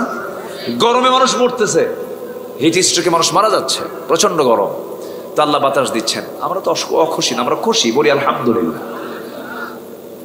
তানোরের দৃশ্য, আমি কমিটি আমাকে বারবার ফোন দেয়, হুজুর আপনি কই? ভাই আমি তো বৃষ্টি, চরম বৃষ্টি হচ্ছে, হুজুর আপনি একটু আসেন। আমি কই বৃষ্টির মধ্যে আমি কি করব? কষ্ট করে আসলাম, এত দূর জার্নি করে, এসে দেখি না এখানে বৃষ্টির ফোঁটাই পড়ে নাই। কই ফোঁটা টোটা নাই? বলি আলহামদুলিল্লাহ, জোরে বলি আলহামদুলিল্লাহ। আল্লাহ কবুল করেছেন, আমাদেরকে শোনার পরিবেশ তৈরি করে দিয়েছেন, বলি আলহামদুলিল্লাহ। হয়তো লোকজন একটু কম হয়েছে, আগামীতে আল্লাহ তাআলা এটা যেন আরো বরকতময় করে দেন, আল্লাহ কবুল করুন, জোরে বলি আমিন। নামাজ কি সবাই ফজর পড়বো? সবাই কি ফজর পড়বেন? কারো কোনো আপত্তি নেই তো? শুধু আজকের ফজর না প্রতিদিনের ফজর? নামাজ হবে বাৎসরিক না দৈনন্দিন? নামাজ হবে মাসিক না প্রতিদিন? কয়বার? আসতে বলবেন না, কয়বার? এই দেশে কি বারে মুসল্লি বেশি হয় বলেন তো? শুক্র বলবো না, জুমাবারে। বলেন কি বারে? জুমাবারে। শুক্র 1000 বার বললে যে সওয়াব, একবার জুমা বললে তার চেয়ে বেশি সওয়াব। কি বার বলেন তো? জুমা বললে একটা সূরার নামও বলা হয়ে গেল, সূরার একটা নামও আছে, সূরাতুল কি? জুমা। জুমাবারে আমরা মুসল্লি বেশি পাই। কিন্তু জুমার গুরুত্ব বেশি না ফজরের গুরুত্ব বেশি? বলেন, জোরে বলেন, জোরে বলেন। জুমার গুরুত্ব বেশি না ফজরের গুরুত্ব বেশি? কারণ মুসাফির জুমা নামাজ না পড়লেও চলে, কিন্তু মুসাফির আর মুকিম হোক, কি ফজরের দরকার আছে না নাই? বলেন, ফজর পড়তে হবে, ফজর কোনো মাফ নাই। আমার বন্ধুগণ, সবার কাছে আমি, এখানে যারা বসে আছেন এক একজন দায়িত্বশীল মনে করবেন, নিজেকে দায়িত্বপূর্ণ মনে করে সবার কাছে আমি একটা দায়িত্ব দিয়ে যাব। নামাজকে আমরা পিলার বানাবো, নামাজকে আমরা খুঁটি বানাবো। নামাজের মধ্যে রুকু আছে, নামাজের মধ্যে সেজদা আছে, নামাজের মধ্যেই কল্যাণ আছে, নামাজের মধ্যে রহমত আছে, নামাজের মধ্যে জাহান্নাম থেকে বাঁচা আছে। নামাজটাকে খুঁটি মনে করে আসসালাতু ইমাদুদ্দিন ফাকাদ আকামাহা ফাকাদ আকামাদ্দিন ওয়া মান তারাকাহা ফাকাদ হাদামাদ্দিন। নামাজটাকে ভিত মনে করে, স্তম্ভ মনে করে ব্যক্তি জীবনে, পরিবার জীবনে নামাজ কেন্দ্রিক জীবন আমরা গড়ার চেষ্টা করি। নামাজ যারা জমিনে কায়েম করতে চায় সেই দলে আমরা অংশগ্রহণ করি। যে দলে নামাজ নাই, যে দলে নামাজের কথা নাই, যে দলে নামাজের কর্মসূচি নাই, যে দলে নামাজ কায়েমের কোনো কথা নাই, সেই দলের কাছেও আমরা যাব না। রাজি আছেন সবাই? সবাই কি রাজি আছেন? নামাজের কথা বলেন এমন দল নাই দেশে? আছে কি না? মানে একটা নেতা এরকম, আপনি ইসলামী দল ছাড়া আপনি এমন কোন নেতা পাবেন কিনা জানি না, যে নেতা তার কর্মীদেরকে বলে তোমরা নামাজ পড়ো। এরকম কোন বিবৃতি আমি পাই নাই পর্যন্ত, আমি পাই নাই। নামাজ পড়ো, 5 ওয়াক্ত তোমরা নামাজ পড়ো। এই জাতির লোকেরা, আমি তোমার দেশের অমক মন্ত্রী বলছি, আমি অমক বলছি, আমি রাষ্ট্রের পক্ষ থেকে বলে দিচ্ছি তোমরা 5 ওয়াক্ত নামাজ পড়ো। এমন জাতীয় কোনো বক্তব্য শুনছেন? কোনো কানে আসছে? অথচ জাহান্নাম থেকে বাঁচার জন্য 1 নাম্বার উপদেশ কি? 1 নাম্বার অর্ডার কি? নামাজ। তাহলে যেই নেতারা পদে বসে আমার নেতার পরিচয় দিয়ে বসে আছে, আমাকে জাহান্নাম থেকে বাঁচানোর জন্য অন্তত নামাজের একটা কথা বলে না, সে কি আমার বন্ধু না দুশমন? দুশমন। সম্মানিত ভাইয়েরা, কি ঠিক আছে না? হ্যাঁ, সম্মানিত ভাইয়েরা, সন্তানকে আদর করে অনেক বাপ মা, না বাবা ঘুম আসছে ফজরের সময়, এটা ডাক দেওয়া যায় বলে, কিন্তু না থাক, এরকম বলে নাই, বলে না ঘুমাক। কিন্তু না না, ওই সময় ভাবতে হবে এই যে সন্তানটা আরামে ঘুমাচ্ছে, জাহান্নামের আগুন যে ভয়ঙ্কর, জাহান্নামের আগুনে পড়লে যে ক্ষতি হবে, এই ঘুমের মধ্যে যে সে আপনি বরকত মনে করছেন, ওই বরকতের চাইতে জাহান্নামের আযাবটা বলেন ভয়ঙ্কর কম না ভয়ঙ্কর বেশি? ভয়ঙ্কর বেশি। জাহান্নামের ভয়কে মাথায় যদি নিয়ে নেন, ওই সময় কিন্তু আপনার সন্তানকে আপনি চাবেন সন্তানকে জাহান্নাম থেকে কেমনে বাঁচানো যায়। ধরুন ফজরের সময় ওই বাড়িতে আগুন লাগছে, কি লাগছে? আগুন লাগছে। এখন আপনি বলবেন না বাজান ভালো করে ঘুমাক, আগুন লাগছে তো কি হয়েছে, একটু ঘুম দরকার তো, কি আপনি কি ওই সময় রাখবেন ওরে? বরঞ্চ কি করবেন, ও বাবা তাড়াতাড়ি ওঠ, আগুন লাগছে, তাড়াতাড়ি ওঠ, জীবন চলে গেল, তাড়াতাড়ি ধরে সব মাজা ধরে সব জোরাজোরি করে টেনে নিয়ে চলে যাবেন। এখন ফজরের সময় যদি বাইরেতে আগুন লাগে, আপনি যেমন সন্তানকে তাড়াহুড়ো করে টান দিয়ে সেখান থেকে নিয়ে চলে যাবেন আগুন থেকে বাঁচানোর জন্য, আর সেই ফজরের সময় আপনি যদি সন্তানকে ডাক দেবেন, বাজান জাহান্নামের আগুন থেকে বাঁচার জন্য নামাজে ওঠ, ঠিক কি না? নামাজে টান দিয়ে দিবেন, দাঁড়ায়া যাবেন। নামাজ যদি না পড়ে 10 বছর পার হয়ে গেছে, পরিবার থেকে শাসনটা গোটায় নিও না, লাঠি দিয়ে পিটাও। বলেছেন মুহাম্মদ সাল্লাল্লাহু আলাইহি ওয়াসাল্লাম, ভয় দেখাও, চোখ দিয়ে শাসন করো, হাত দিয়ে শাসন করো, মৃদু প্রহার করো।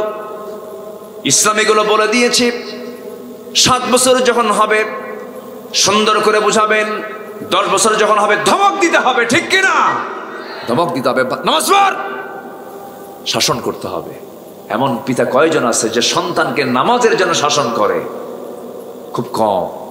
স্কুলে যায় না, খুব ধমক। কোচিং এ যায় না, খুব ধমক। পড়াশোনা করে না, খুব ধমক। নামাজের জন্য বলে না। আপনি আদর্শ পিতা হতে পারেন নাই। যে মা, যে পিতা তার সন্তানকে ফজরে ডাক দিতে পারে না, এটা অযোগ্য, ব্যর্থ পিতা, ব্যর্থ মাতা। রাগ করতেছেন নাকি আপনারা? এগুলো খেয়াল করতে হবে। আমার এই কথাগুলো শুধু আপনি শুনছেন না, এই প্রযুক্তির কল্যাণে কোটি কোটি মানুষের কাছে আলোচনাগুলো চলে যাচ্ছে। কোটি কোটি মানুষের আলোচনাগুলো শুনবে। আল্লাহ তাআলা আমাদের সবাইকে এগুলো আমল করার তৌফিক দান করুন। জোরে বলি আল্লাহুম্মা আমিন, জোরে বলি আল্লাহুম্মা আমিন। তাহলে আমাদের জাতির পিতাকে, জোরে জাতির পিতাকে তার সন্তানকে কি সুন্দর করে নাসিহা করেছেন। এমনি পিতা হননি, আবার সন্তানও কম না। এই যে কোরবানি আসতেছে, সব কোন নবী দুজনের স্মৃতি বলেন তো? বলেন। বাপ আর বেটা। বাবার নাম কি? ছেলের নাম কি? ইসমাইল। এই দুজনের স্মৃতি সব জায়গায়, সব জায়গায়। আল্লাহু আকবার বলেন। আল্লাহর ঘর কাবা, হজে গেছেন তো? ওই কাবাটার কনস্ট্রাকশনের মূল রাজমিস্ত্রি হচ্ছেন ইব্রাহিম আলাইহিস সালাতু ওয়াস সালাম। আল্লাহু আকবার। ওখানে মাকাম ইব্রাহিম আছে। ওই পাথরের উপরে পা রেখে তিনি কাজ করেছেন। পাথরটা লিফটের মতো কাজ করতো। সুবহানাল্লাহ। তিনি এই সুন্দর, এটা হবে মেবি 40 ফিট উঁচা হবে, 40 ফিট উঁচা হবে, 38 থেকে 40 ফিট উঁচা হবে। চতুর্দিক 4 কোণা বিশিষ্ট একটা ঘর।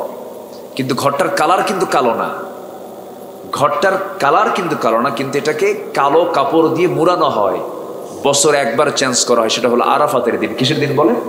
আল্লাহ তাআলা আমাকে নিজের চোখে এগুলো দেখিয়েছেন। এবং আল্লাহর মেহেরবানি, ওই কাবা শরীফের যে কাপড়টা, সেই কাপড়ের একটা অংশ কিসওয়া আমাকে উপহার স্বরূপ দেওয়া হয়েছে। আমার বাসায় আমি এটাকে সংরক্ষণ করেছি, আমাকে সেখান থেকে বিশেষভাবে আমাকে দেওয়া হয়েছে। তো যাই হোক, নিজের আমিত্ব প্রকাশ আমি করব না, এটা কথায় বলে ফেললাম, এটা বেশি বলে ফেললাম, এটা দরকার ছিল না। তো সম্মানিত ভাইয়েরা, তো এই কাবা নির্মাণ করেছেন, এই কনস্ট্রাকশন করেছেন হলো ইব্রাহিম আলাইহিস সালাতু ওয়াস সালাম এবং তার ছেলে ইসমাইল। ইসমাইল হচ্ছেন লেবার, আর মূল মিস্ত্রিকে জোগাড় দিতেন, আগায় দিতেন। সেই ইসমাইল আলাইহিস সালাতু ওয়াস সালামের কত স্মৃতি আছে, সেখানে যাবেন। আল্লাহ তাআলা তুমি সবাইকে যাওয়ার তৌফিক দিয়ে দাও। হজের সময় তো, এই জন্য সূরা হজের হালকা হালকা কিছু কথা আমার আলোচনার মধ্যে একটু একটু করে ঢুকায় দিলাম। আল্লাহ তাআলা সবাইকে যাওয়ার তৌফিক দিয়ে দাও। জোরে বলি আমিন। একজন মহিলা দৌড় মেরেছিলেন পানির জন্য। কে বলেন তো? বলেন কে কে? স্বামীকে কি সম্মান কম করেছেন না বেশি করেছেন? স্বামী ধরে নিয়ে একটা মরু এলাকায়, জনমানবহীন এলাকা, কিচ্ছু নাই, কেউ নাই, ওই জায়গায় রেখে যাচ্ছেন। একটা বারের জন্য তিনি ধমক দিলেন না, রাগ করলেন না, কিচ্ছু বললেন না। যখন রেখে চলে যাচ্ছেন, পিছন থেকে বলছেন, আমার স্বামী, আপনি যে আমাকে এখানে রেখে গেলেন, এখানে কি আল্লাহর কোনো নির্দেশনা আছে? কি? হ্যাঁ, আমি তোমাকে আল্লাহর নির্দেশে রেখে যাচ্ছি। উনি বলেন, আলহামদুলিল্লাহ, আমার কোনো আপত্তি নেই, আপনি যান, আমার আল্লাহ আমাকে বাঁচাবেন। জোরে কোন সুবহানাল্লাহ। সন্তান ডেলিভারি হয়ে গেছে, যাবেন না? আপনারা যাবেন না ওই জায়গায়? আসতে কয়, আপনারা ওই সমস্ত জায়গায় যাবেন না আপনারা ইনশাআল্লাহ? আল্লাহ তুমি সবাইকে, প্রত্যেককে, সবাইকে যাওয়ার তৌফিক দিয়ে দাও। জোরে বলি আমিন। এক রিকশাওয়ালা, 2015 সালে আমি সেকেন্ড টাইম যখন হজে যাই, 2015 সাল, এক বেচারি আমার খুব ভক্ত, বাড়ি মেবি খুলনা অঞ্চলে হতে পারে, আমার খেয়াল নেই। দৌড় মেরে এসে আমাকে জড়ায় ধরলো, জড়ায় ধরে বলে, হুজুর আমি আপনার ওয়াজ শুনি, আপনার আলোচনাগুলো শুনি, আমি হজে আসছি হুজুর, আমি রিক্সা চালাই। কি চালায়? রিক্সা চালায়। কি রিক্সা চালান আপনি? কেমনে আসেন হজে? হুজুর 20টা বছর ধরে আমি রিক্সার যে জমানো টাকা প্রত্যেক দিন যেটা পাই সেখান থেকে 20 টাকা করে প্রত্যেক দিন আমি সরায় রাখতাম। আমি খাইতাম কম একটু, কিন্তু টাকাটা আমি গোছায় গোছায় রেখে হুজুর এতগুলো টাকা হয়ে গেছে, আমি আল্লাহর ঘরে চলে আসছি। আলহামদুলিল্লাহ বলবেন না? ইচ্ছা থাকলে কি হয়? উপায় হয়, বের হয়ে যায়। ওয়াল্লাযীনা জাহাদু ফীনা লানাহদিয়ান্নাহুম সুবুলানা, যে আমার পথে আসতে চায় আমি তার জন্য একটা রাস্তা না অসংখ্য রাস্তা করে দিই। চেষ্টা করব আমরা, সাহায্য করবেন কে? আল্লাহ তাআলা। হজে গেলে অনেক কিছু শেখা যায়, দিলটা চলে যায়, এবং ওই সময়টাই স্বপ্নে রাসূলকে দেখার চান্স সবচাইতে বেশি থাকে। বলি আলহামদুলিল্লাহ। তার সে একটা চক্রের মধ্যে থাকে, সেটা চক্রের মধ্যে থাকে, মহাব্বতটা সে সময় বেড়ে যায়, একটা পরিবেশে মহাব্বতটা বেড়ে যায়। আপনি কি মসজিদের মধ্যে কি বিড়ি খেতে পারবেন? বলেন পারবেন? পারবেন না। মসজিদে বিড়ি খাওয়ার পরিবেশ নাই। আপনি যদি অনেকগুলো বিড়িখোরের সঙ্গে ওখানে থাকেন, বিড়ি না খাইলেও আপনার বিড়ি খাওয়া হয়ে যাবে, কারণ নাকের মধ্যে কি ঢুকবে? ধোঁয়া ঢুকে যাবে। আপনি বিড়ি না খাইলেও আপনার বিড়ি জপকারিতা আপনি পেয়ে যাবেন। এটা পরিবেশগত বিষয়। আল্লাহ তাআলা এমন একটা হজের একটা লম্বা সফরে প্রত্যেককে যাওয়ার তৌফিক দান করুন। জোরে বলি আমি। এই হজের মাসে, হজের মৌসুমে আমি এই দোয়াটা সবার জন্য করি। ইব্রাহিম আলাইহিস সালাতু ওয়াস সালাম, তার সন্তান, কি সম্মান আল্লাহ তাআলা দিয়েছেন, কি আনুগত্য শিখিয়েছেন তারা। সন্তানকে বলতেছেন, বাবা আমি তো তোমাকে জবাই করে ফেলবো। কেন? ফিল মানাম আন্নী আযবাহুক, স্বপ্নে দেখলাম আমি তোমাকে জবাই করতেছি। সন্তান কয়, আব্বা এই আপনি আমাকে প্রশ্ন করতেছেন? ইফআল মা তু'মার সাতাজিদুনি ইনশাআল্লাহু মিনাস সাবিরিন। আপনি যা আদেশ পেয়েছেন বাস্তবায়ন করুন, আমার কোনো ক্লেম নাই। যেরকম সুবহানাল্লাহ। মিনার বাজার, হাজিরা যায় না, মিনায় যায় না? হ্যাঁ, মিনার বাজারে চলে গেলে জবাই করবেন। সন্তানকে পাড়িয়ে ফেলেছেন। সন্তান বলতেছে, আব্বা তুমি আমার দিকে তাকায় আসো, তুমি আমার দিকে তাকায় আসো, আমি তোমার দিকে তাকায় আসি, দয়া তো হয়, মহব্বত হচ্ছে, তোমার কষ্ট হবে, তুমি আমার চোখটা কাপড় দিয়ে বেঁধে ফেলো, যেন তোমার পিতৃ মহব্বত যেটা, সন্তানের প্রতি মহব্বত যেটা, এটা যেন বেশি না জেগে ওঠে। আল্লাহর হুকুম পালনের জন্য তুমি একটু যেন কৃপণতা না করো। আল্লাহু আকবার বলে। আল্লাহর কাছে গোশত যায় না ভাই, আল্লাহর কাছে কোনো রক্তও যায় না, আল্লাহর কাছে চলে যায়। লা ইয়ানালাল্লাহু লুহুমুহা ওয়ালা দিমাউহা ওয়ালাকিন ইয়ানালুহুত তাকওয়া মিনকুম। আল্লাহর কাছে চলে যায় তোমার তাকওয়া। মাটিতে রক্ত পৌঁছার আগে কুরবানি আল্লাহর আদালতে কবুল হয়ে যায়। সম্মানিত ভাইয়েরা, এই শিক্ষাগুলো দিয়েছেন মিল্লাতা আবিকুম ইব্রাহিম। ইব্রাহিম ইসলামের এই সুন্নাহগুলো আল্লাহ তাআলা আমাদের মাঝে দিয়েছেন। আমরা এই সুন্নাহগুলো পালন করব। জোরে বলি ইনশাআল্লাহ।